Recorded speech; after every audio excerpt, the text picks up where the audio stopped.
Leto je neodmysliteľne spojené s koncertmi či hudobnými festivalmi. Aj na takýchto miestach sa snažia kompetentní mladých osloviť osvetou, ktorá sa týka bezpečnosti cestnej premávky.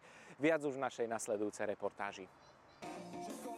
Viac ako 40 000 ľudí na 6 veľkých slovenských hudobných festivaloch dostalo možnosť bezpečne si vyskúšať, čo vidí opitý vodič, alebo aké je to havarovať. Simulované krízové situácie mohli zažiť vďaka vybaveniu, ktoré na festivali zabezpečilo Ministerstvo dopravy, výstavby a regionálneho rozvoja. BC v podstate už na 3. festivale v poradí predstavuje ľuďom veci, ktoré sa týkajú bezpečnosti, to znamená, ľudia si môžu vyskúšať stav opilosti. Máme tu okuliare, ktoré simulujú 1,5 promile, takže každý si môže vyskúšať, aké má nekoordinované pohyby a čo sa vlastne deje, keď má trochu vypité. Ak to nezvládne, môže nasledovať náraz, to znamená, máme tu simulátor prevrátenia vozidla, kde si ľudia môžu vyskúšať, čo sa stane, keď je auto hore nohami.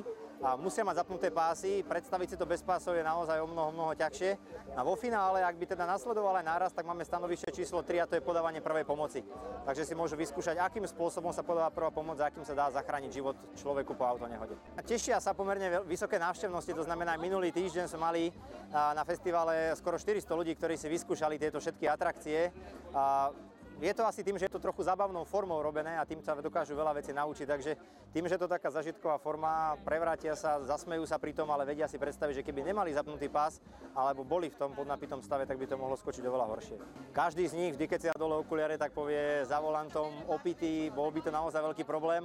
Prípadne, keď si vyskúšajú to prevrátenie, tak si uvedomia, že ak by sa to stalo s nezapnutými pásmi, tak by to mohlo skončiť tragicky. Takže veľa ľudí, čo vyjde z toho simulátora, si povie, že bez pásov už aj na krok. To bolo hrozné. Akože držali nás tie pásy, ale keď sme boli tam dole, ja som mala nohy až na tom prednom skle, takže... Ten pocit, A hlavne tá krv, čo sa mi valela úplne do hlavy a všetko.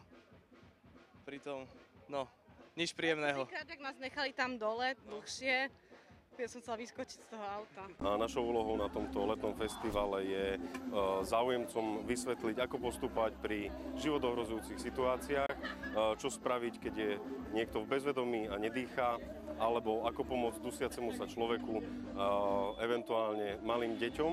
Takže na tomto podujatí vysvetľujeme práve tieto postupy. Ja dúfam, že to nebudem potrebovať, ale je dobre podľa mňa to vedieť. Vyskúšala som si aj reálne, jak to je, keď treba človeka oživiť. Konečne dúfam, že zapamätám, že koľko je to 30 stlačení a 2 vdychy. A bolo to zaujímavé, že detičky, jak sa oživujú, že to je iné. A ešte sa mi páčila aj tá chôdza s tým promile, 1,5 promile, to bolo zaujímavé.